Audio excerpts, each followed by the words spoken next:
Okay. We move forward with the next presentation. So it's our very much pleasure to have here Hiroshi Tsunoda. Hiroshi comes from the Center for Environmental Science in Saitama. This is North Tokyo, it's from Tokyo Agriculture University. And he is going to offer us a perspective that can be interesting for us. Probably there will be some similarities and also some market differences between what is going on in Japan and in some parts of Europe. Recently, Hiroshi and college developed a work where they discussed on the problem in Japan about rural abandonment and the increasing human wildlife conflict.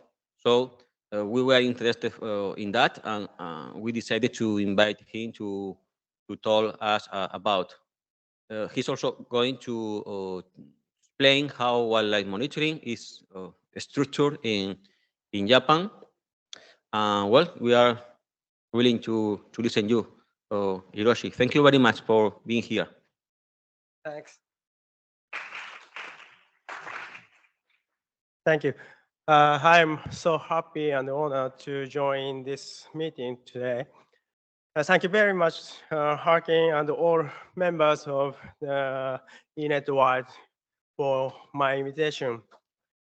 And today I talk about wildlife monitoring and management systems in Japan as an abroad case. The first topic is overview of wildlife and its interactions with human society in Japan.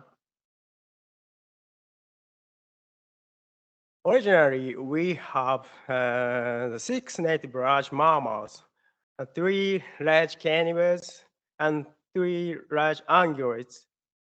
However, wolves have gone extinct about 120 years ago. So now we can find 5 species in the wild. And among these 5 extant species, 2 ungulates, sika deer, this one, and wild boar are widely ranged and abundant across Japan. The range of the large mammals are different between 2 biogeographical regions. In most North Island, here is Hokkaido, there are only 2 species, brown bear and sika deer. While southern 3 islands, Honshu, Shikoku, and Kyushu, there are 4 extant species, Asiatic black bear, sika deer, boar, and Japanese serow. Japanese serow is an endemic species in Japan. And the wild boar only ranges in these southern 3 islands.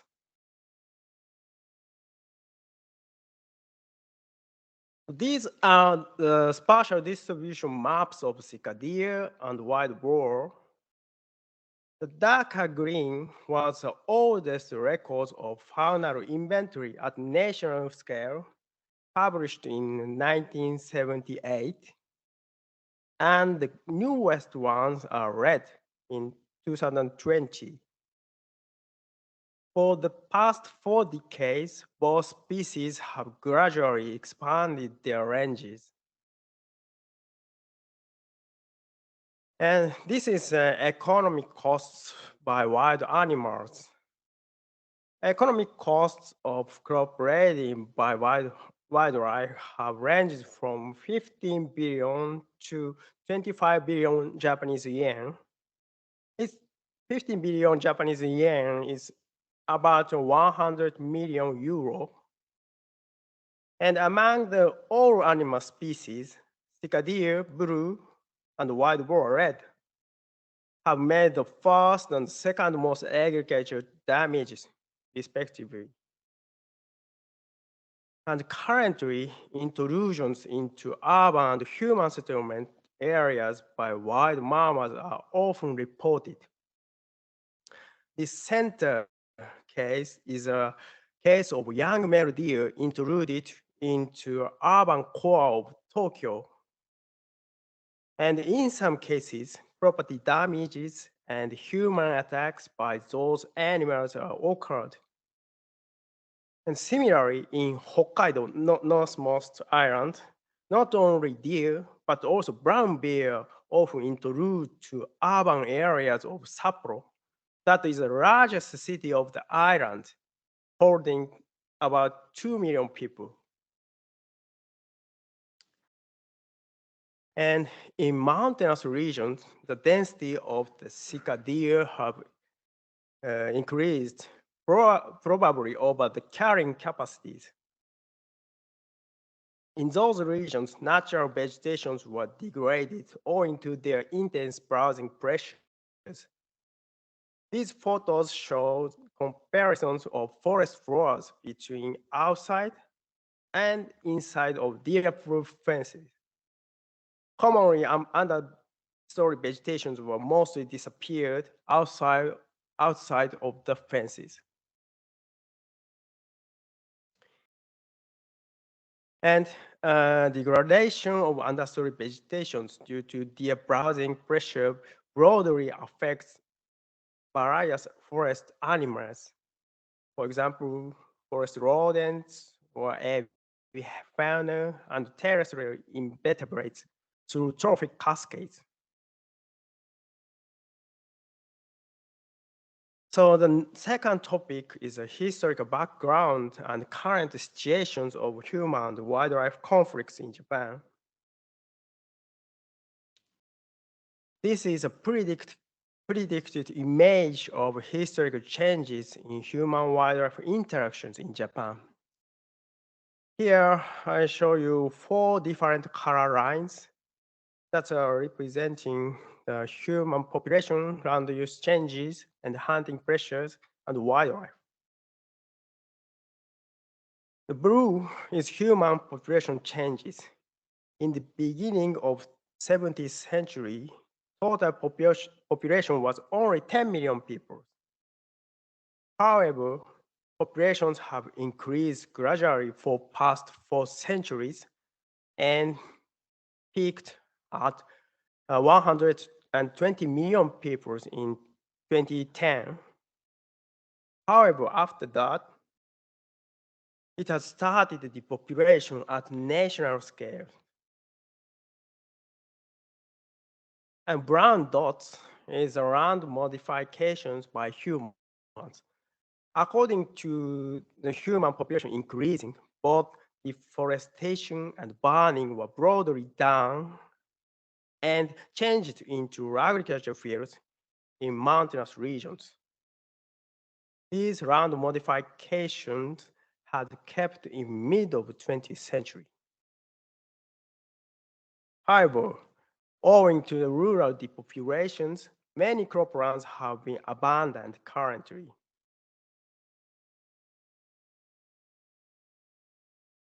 Since the late 20th century, number of farming households have decreased, showing the black dots and line, while abandoned agricultural fields have increased. It indicates a weakened human pressures on wildlife in rural areas. And in abandoned fields, vegetation change due to secondary successions. At the first stage, annual herb plants are dominant, like this. However, more than 10 years passed, perennial herbs and shrub species are dominated. In those long-term abandoned fields, wild animals such as wild boar often use the sites for foraging and resting. So increasing abandoned lands mean enlargement of their habitats. And red is a historical changes in hunting pressures.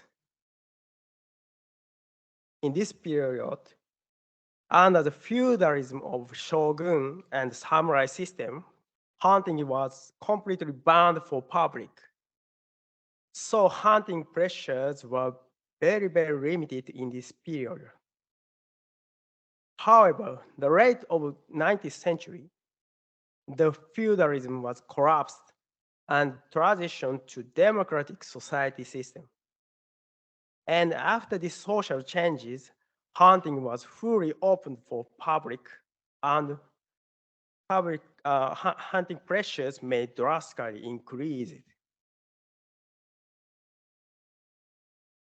Following to the overharvest of wild animals, hunting law was started in the end of 19th century. And in the later, the hunting regulations were sometimes revised and reinforced. For example, banned the female deer hunting in 1920th centuries, and sorry, 1920s. However, regardless of the law, hunting and poaching pressures were still keeping strong. And further, after the World War II, hunting boom had come. So during these periods, hunting pressures would be quite high and major mortality of many wildlife species. However, since the late of the 20th century, hunters have started to decline and aging. This is a trajectory of hunters' populations estimated by hunting licenses. Currently, total number has declined, and elderly peoples are dominant in the hunter populations. So these indicate the current declines of hunting pressures. And black one is wildlife range and abundances. However, there are no available and reliable scientific data on past situations of wildlife. So this is just straight speculation by some historical records.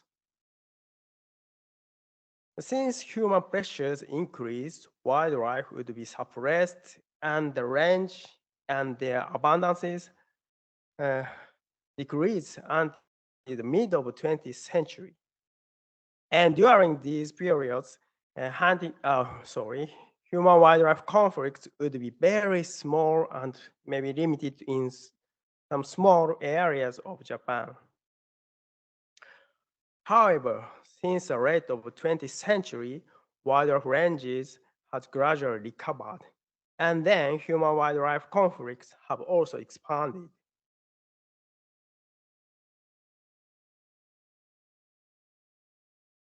And as previously seen, the distribution ranges of both deer and boar have increased for the past 4 decades.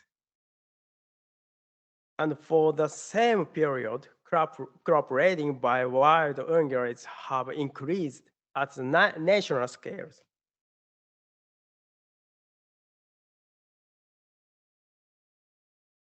So these are the current situation of human-wildlife conflicts in Japan. And following recent increasing human-wildlife conflicts, the management system is developed in recent years. So in third topic is wildlife management in Japan, specifically focusing on the monitoring systems. Hunting law was revised several times and now named the Wildlife Protection and Management Law. The revision in 1999 is most important, that wildlife protection and management planning system was developed in this time.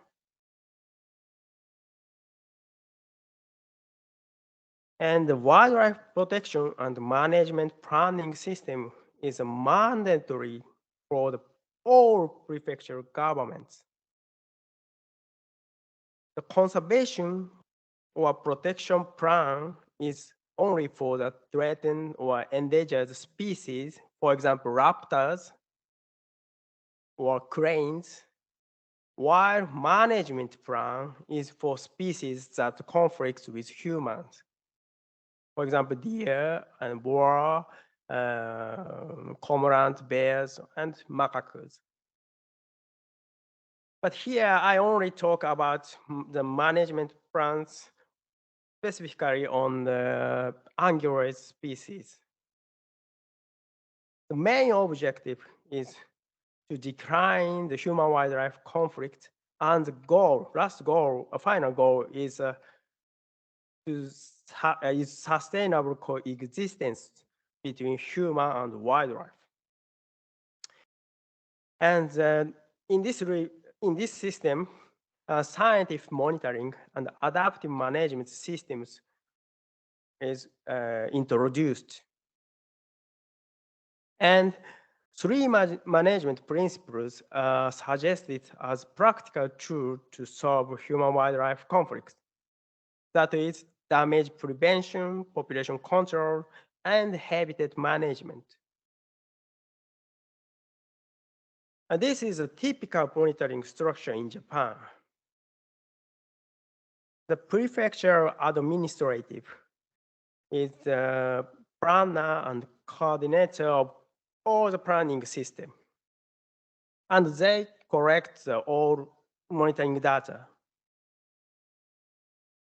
And hunters directly report the hunting statistic data to the prefecture. And municipal administrative reports the economic costs of crop raiding and nuisance control data. And other indicators are typically collected by outsourced prefectural research institute or private sector, but it is very dependent on each local government. Some governments collect those data, but others are not. And prefectural administrative, other than natural resources divisions, also participate into this system if necessary. And scientific committee is also organized by researchers from university, national institute, and also prefectural research institute, but also sometimes including some stakeholders.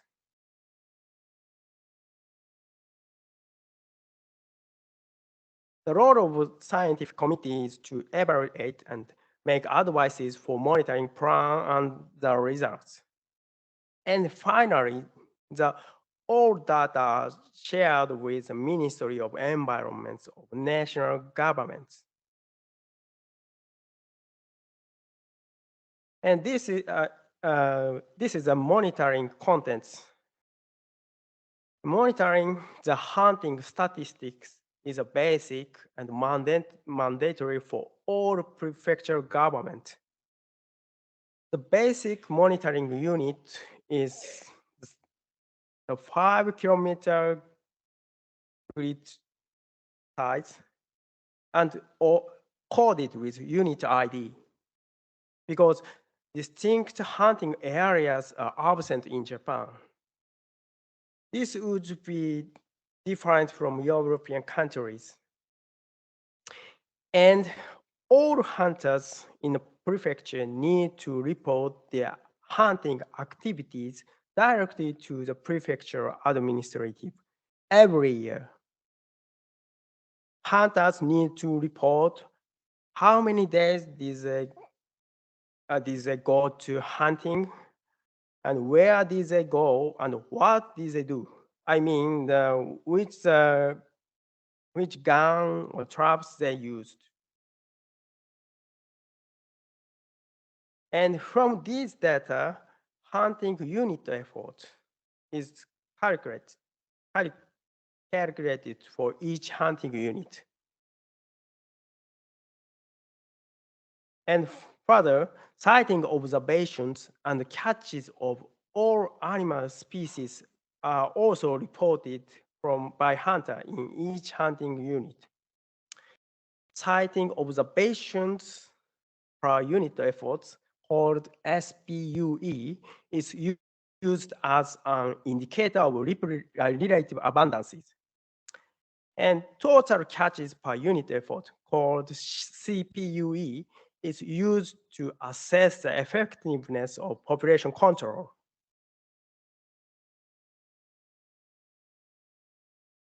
These two indicators are basic for monitoring, but it holds potential problem of scientific validity. And this is an example of hunting statistics for wild boar in Saitama Prefecture. Small colored cells or gray grids represent 5 kilometers square. So it is a hunting unit. And it's also monitoring unit. The left is a temporal changes of SPUE from 2014 to 2019, while center and right is a CPUE by traps and gun hunting during the same period. And the other indicators is very optional. Most of municipal governments collect and report data of agriculture damages and then summarize in prefectural level. And local governments also often outsources the density estimation of wild ungulates, but only available for deer and Japanese seral. The data of density estimation is very important because it's used for calibration of SPUE. And some motivated local governments also monitor vegetation damages by deer browsing or acorn harvests. And since 2018, outbreaks of classical swine fever has begun. So dead boar is also reported and CSF surveillance is done. So here I talked one of model case of the optional monitoring. The model case of optional monitoring is a shrub layer decline ranking called SDR. This method to assess the browsing effects on deer browsing effects on forest ecosystem. This method is first suggested by this publication, Fujiki et al. In Hyogo Prefecture, as designing for monitoring system at prefectural level. In this method, shrub layer vegetations are investigated in many deciduous forest patches across the prefecture broadly. The field method is very simple. Only investigated vegetations and deer tracks by sighting observations. And so not need financial costs and special research skills for this method. But it is very important point to suggest and apply this like system to local government because the amount of financial budgets and number of staffs are typically limited. Variation of vegetation damage by deer browsing is assessed using coverage of shrub layers shown in the below of this presentation. And finally, spatial distributions of SDR is predicted and mapped using GIS. This is a predicted spatial distribution map of the SDR. And SDR is first developed in this prefecture, Hyogo, and now used broadly in 5 prefectures where potential vegetations are very common. I show one case study.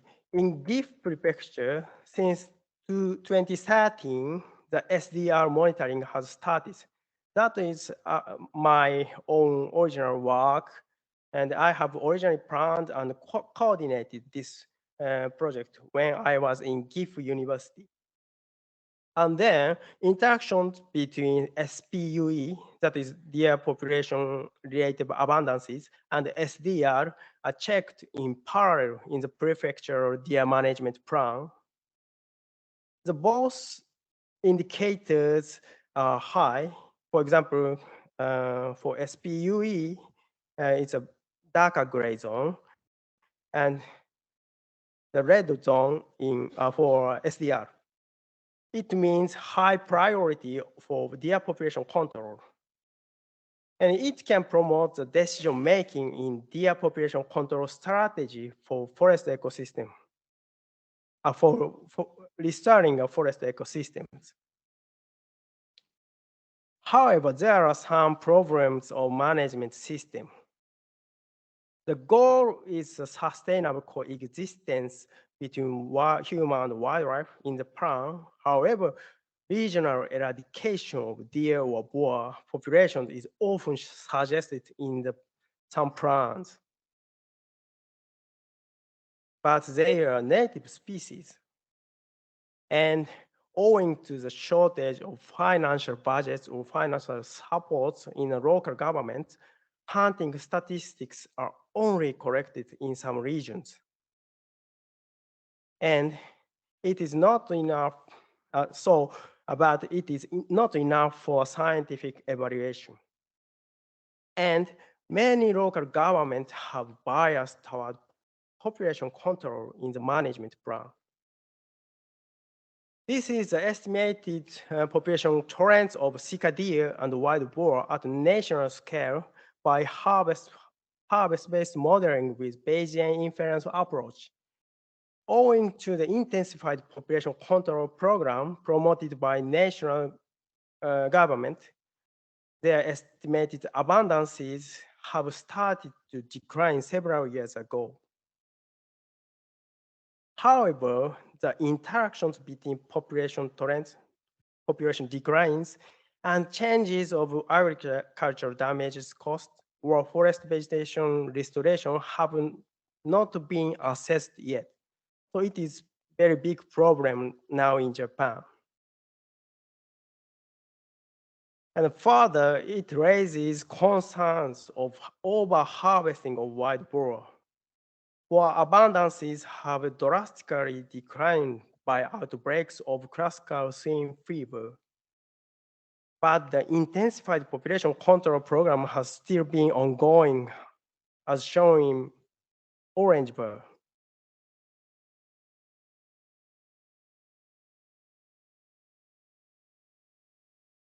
So this is our final talks. I shortly talk the future aspects of human-wildlife conflict and wildlife management systems in depopulating Japan.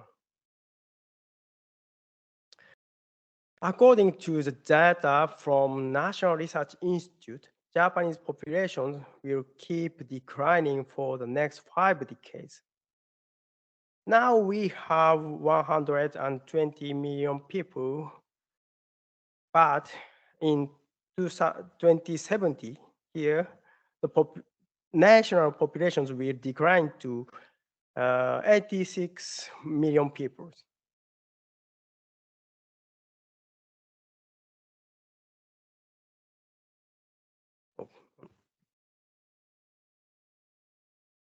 Oh, it stopped.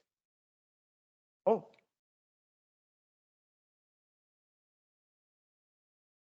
It's not worked.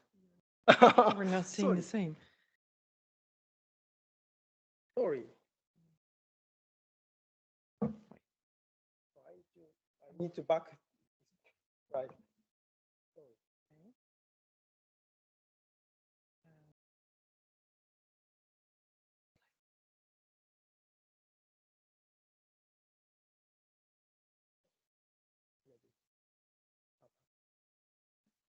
Yes. We didn't. I saw it here, but I didn't see it.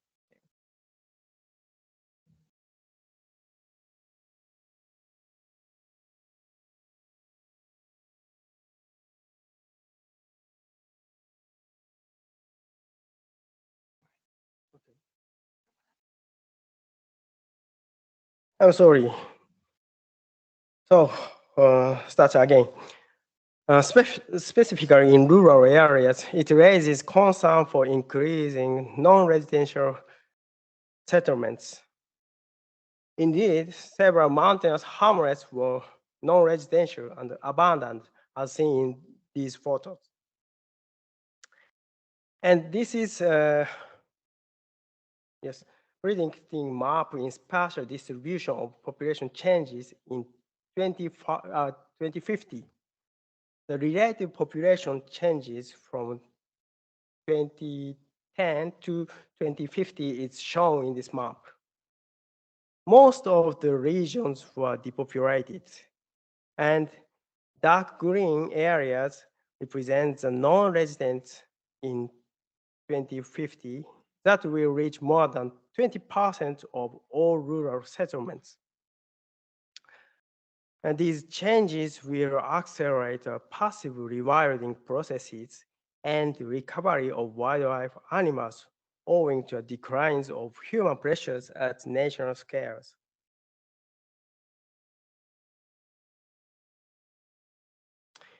And these random abandonment effects will also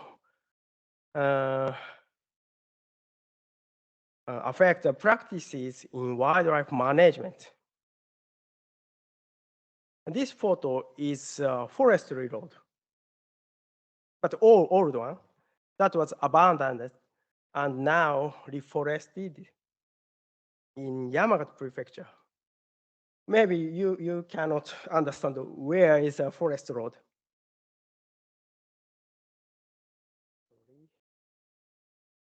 Yes, this part is a forest road. This forest road was abandoned maybe for several decades ago. But now these cases gradually increased in rural areas. Declines of road uses by the population, as well as declines of budgets in local governments, is difficult to maintain the infrastructure such like this. But forestry road is used for hunting or field monitoring of wild animals.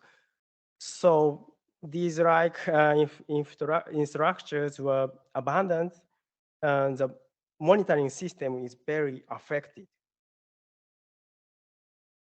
This is a schematic diagram of human-wildlife conflict and the wildlife management system under depopulating scenario in Japan. On the one hand, depopulation and land abandonments affect the social system, declining the financial budgets or support in national and local governments, and also decline the human resources in wildlife management, and in turn resulting in a difficult to maintain the monitoring, planning, and wildlife management systems. And on the other hand, the population and land abandonments potentially accelerate the recovery of wild animals. So these social ecological changes will go in parallel. Solving the human-wildlife conflict would be more complicated and difficult in the future. Okay, this is the end. Thank you for your kind attention to my talk. I hope my talk contributes to your working. And my talk is partially based on my publication of this. So if you want to know more details, please see it. Thanks again.